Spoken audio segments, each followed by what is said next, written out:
Women empowerment, a cliched yet all encompassing phrase.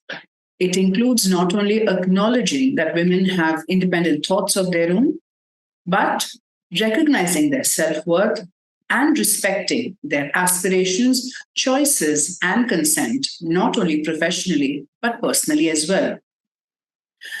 Women naturally have the ability to multitask, so it is only just that their voice be empowered politically as well for them to be a powerful instrument of social change. And it has taken nearly 3 decades to take the first step in that direction, with both houses of the Indian Parliament approving the long pending Women's Reservation Bill. In this edition of Tête-à-Tête, we delve into the same.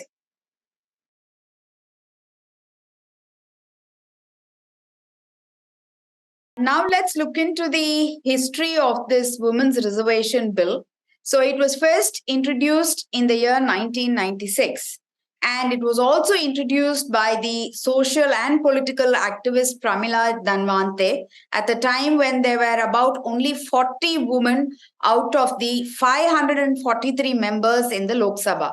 So through the bill, that was the first time a demand was made for reserving 33% of the total seats in the parliament and also in the state legislatures. Right. Then the bill was again reintroduced in 1998 and 2008.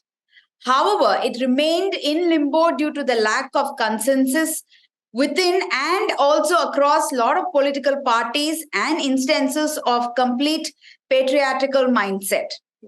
So in 2010, the bill was reintroduced and the bill was passed amidst a lot of chaos in the Raj Sabha, but not in the Lok Sabha, as members were of the view that reserving seats for women would automatically entitle the educated urban woman, upper caste woman to such seats.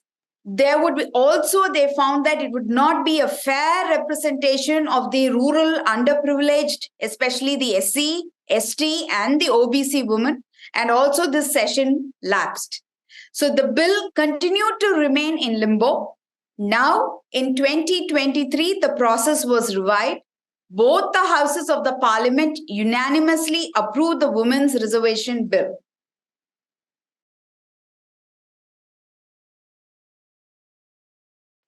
Right, we now look at the highlights of the bill. Now, the bill can be broadly broken down into 4 important aspects.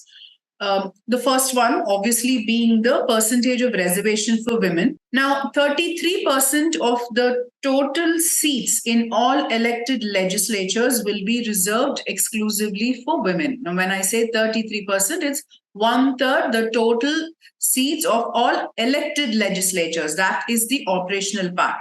Now, elected legislatures means where people directly go to vote. So, therefore, seats in Lok Sabha and not the Rajya Sabha. Then seats in the state assembly and not the state legislative council, and seats in union territories. Now, in these, 33% or 1/3 of the total seats will be reserved exclusively for women, which means only women can contest from these seats. Right. So the women who can contest from these remaining seats also, but the 33 can be exclusively contested only by these women, right? Okay, yeah. So the Constitution of India itself provides for reservation of seats in elected legislatures, especially for the SC, ST, OBCs, etc. So this 1/3 reservation will apply for those reserved quotas as well. Say, for example, there is a 15% quota for the STs, 1/3 of that. 15% will have to be reserved for the women from the STs. Right. So it is also pertinent for us to note here that it exists 1/3 reservation of seats for women in all Panchayat Raj institutions and local bodies. Right. In fact, statistics also indicate that nearing 50% of all local bodies have either women representatives or women heading them. Right. Now, the Women's Reservation Bill will commence after the completion of the census and then the delimitation exercise. As we all know, census is the official count of the population of the country. It is usually undertaken every 10 years. It was last undertaken in 2011 and was therefore due in 2021. However, because of the COVID pandemic, it was not undertaken in 2021 and hence got postponed to 2023. Now, typically, a census exercise will take anywhere between 12 months to 2 years. So, therefore, with the impending 2024 elections, the census has been postponed to after the elections in April 2024. Right. So, once the census is completed, is when the delimitation exercise will start to begin. Right. Here, I would like to share that the delimitation is the exercise of establishing limits or the boundaries for the various constituencies or the provinces in the legislative councils. So, this is also necessary to clearly establish the constituencies that will directly have an impact on choosing the people who can represent these areas. And also, as per the law, the next delimitation exercise will be only in 2026. Now, this process would anyway take a few years to complete, especially after the completion of the census, as you mentioned before. Yeah. Therefore, it is also presumed that the Women's Reservation Bill may come into effect after 2026. Right. We now look at the time period for the Women's Reservation Bill. The bill states that the reservation for women will continue for a period of 15 years from the date of its commencement. Also, the bill states that the bill will continue till such a time that a law is prescribed by the government. So the seats which are reserved for the women will be rotated after each delimitation as determined by the law made by the parliament as such. Okay.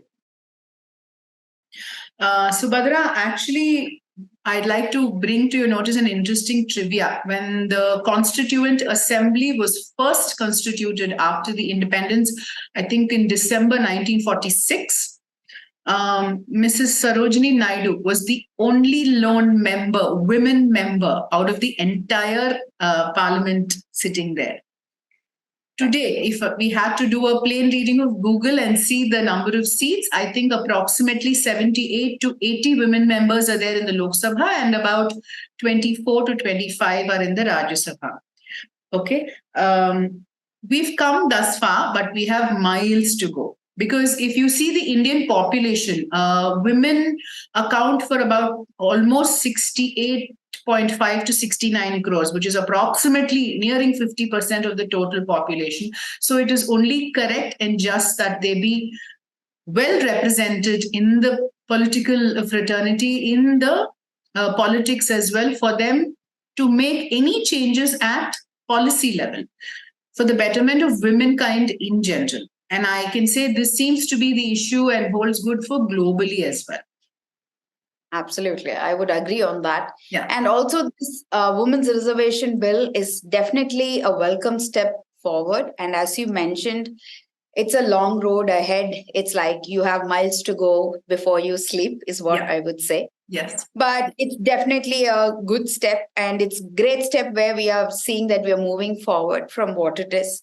But it is also, I would like to add that women are not looking at to be put on a pedestal and to be done some kind of a puja, but women today are looking at to be treated as equals. And that is the whole point or the agenda of bringing something here, so that we have equal voice to raise even in the government.